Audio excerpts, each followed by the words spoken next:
अच्छा ठीक है, आज से हम स्टार्ट कर रहे हैं इंट्रोडक्शन जे कोरी एजेक्स का।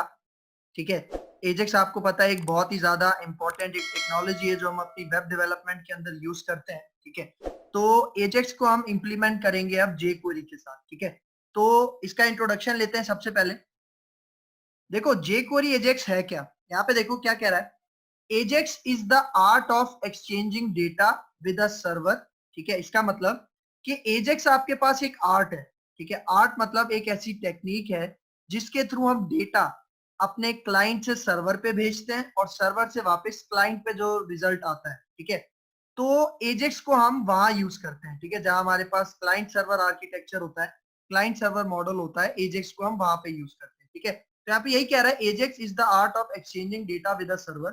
ठीक है, सर्वर से हम डेटा एक्सचेंज करते हैं और ये सर्वर से डेटा एक्सचेंज कौन करता है, आपका क्लाइंट। ठीक है, मतलब ब्राउजर। ठीक है, and updating parts of a web page without reloading the whole page. इसका मतलब एजेक्स को यूज करते हुए हम जो भी अपडेशन परफॉर्म करवाते हैं। ठीक है, मतलब जो भी रिक्वेस्ट क्लाइंट से सर्वर पे जाती है, सर्वर से वापस क्लाइंट पे आती है, तो ये काम बगैर पेज रीलोडिंग के होता है। ठीक है, मतलब इसमें आपका कोई भी पेज रीलोड नहीं होता। ठीक है, मतलब वो जो आपको ब्राउजर पे रीलोड का बटन नजर आता है, ठीक है, वो आपके पास बिल्कुल पॉज रहता है। ठीक है, लेकिन अपडेशन भी परफॉर्म हो जाती है। ठीक है, तो ये सबसे बड़ा पॉइंट है किसका, जेक्वेरी एजेक्स का।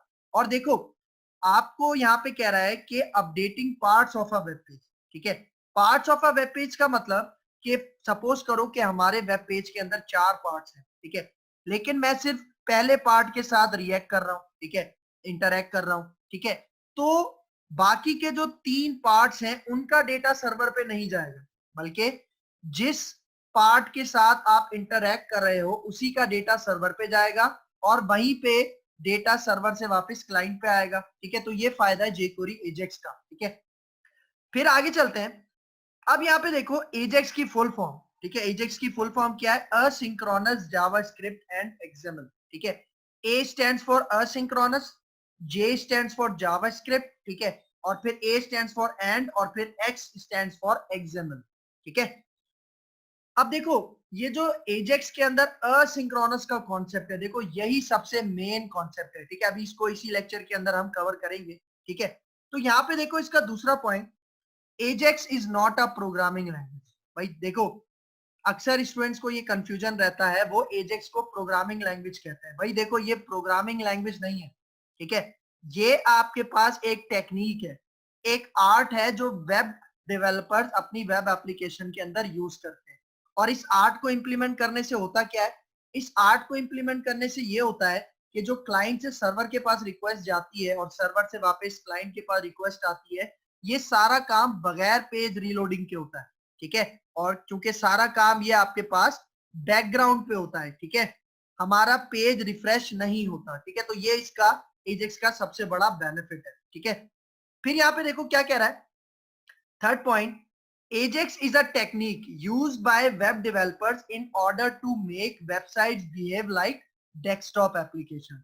भाई देखो इसका क्या मतलब है, भाई अगर मैं डेस्कटॉप एप्लीकेशन की बात करूं, तो डेस्कटॉप एप्लीकेशन जिस तरह से, अगर मैं आपको कुछ एग्जांपल दूं, आप वीएलसी मीडिया प्लेयर यूज करते हो। ठीक है, वीएलसी मीडिया प्लेयर जो सॉन्ग्स और वीडियोस के लिए हम यूज करते हैं, वो क्या है, वो बेसिकली एक डेस्कटॉप एप्लीकेशन है। तो देखो जितनी भी डेस्कटॉप एप्लीकेशंस हैं जो आप विंडोज वगैरह में यूज करते हो, वो वहां पे कहीं भी रीलोडिंग का कोई कॉन्सेप्ट नहीं होता, ऐसा ही है।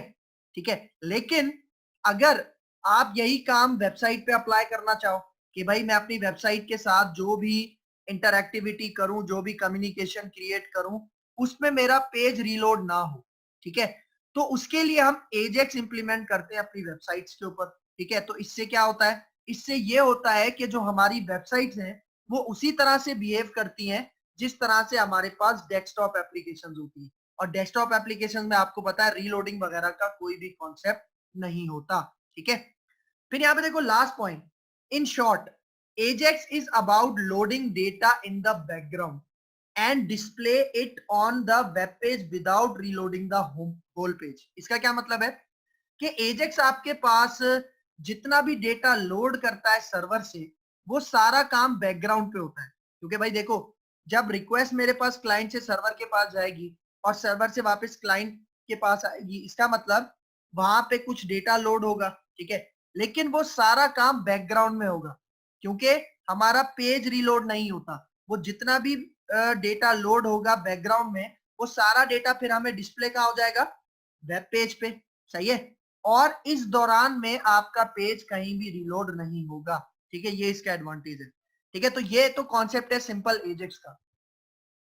अब देखो next point, web application using Ajax enable partial page updates. ठीक है भाई, देखो एजेक्स के अंदर एक बहुत इंपॉर्टेंट कॉन्सेप्ट होता है पार्शियल पेज अपडेट्स का।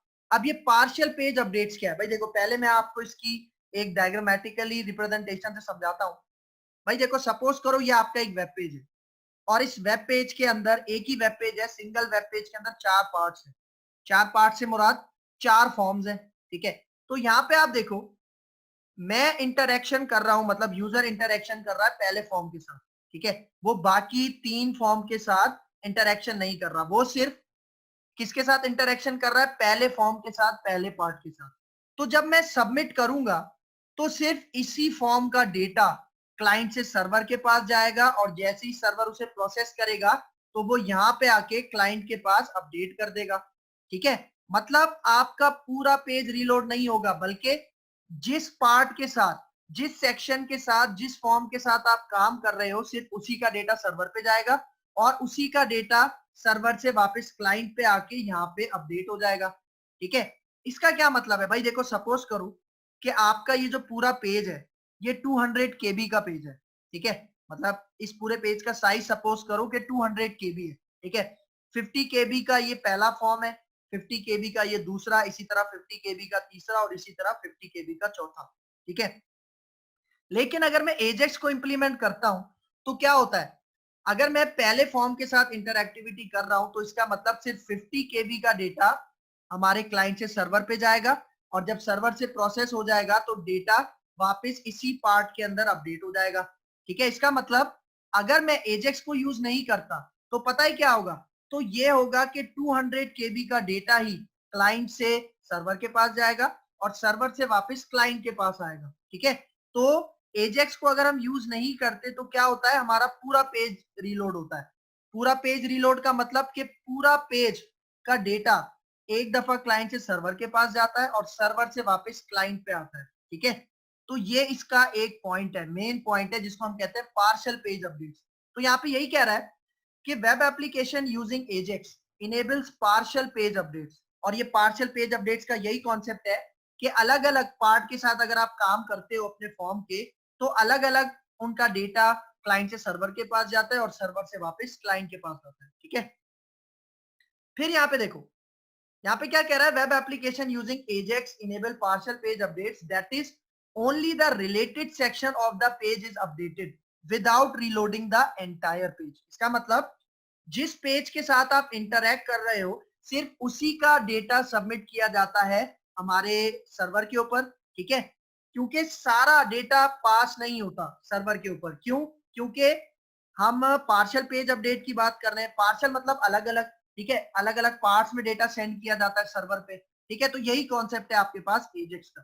ठीक है, ठीक है, तो देखो सेकंड पॉइंट आपको क्या कह रहा है, examples of application using Ajax. ठीक है, मतलब आपके पास कौन कौन सी ऐसी एप्लीकेशंस है जो आप यूज भी करते हो, ठीक है, डेली लाइफ के अंदर, तो उसमें एजेक्स यूज हुई हुई है। फॉर एग्जांपल जीमेल, ईमेल के लिए आप यूज करते हो।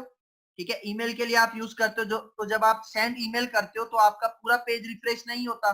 ठीक है, पूरा पेज रिलोड नहीं होता, उसका जो एक सेक्शन है वही रिलोड होता है। ठीक है, तो ये इसका पॉइंट है। फिर गूगल है, गूगल मैप्स है, यूट्यूब, फेसबुक वगैरह, और बहुत सारी एप्लीकेशन है दुनिया में। ठीक है, अगर मैं इस तरह से कहूं कि अबव आपके पास 10,000 या 20,000 ऐसी एप्लीकेशन है जो एजेक्स को यूज करती है, तो ये गलत नहीं होगा। ठीक है, मैं उन एप्लीकेशंस की बात कर रहा हूं जो फेमस है। ठीक है,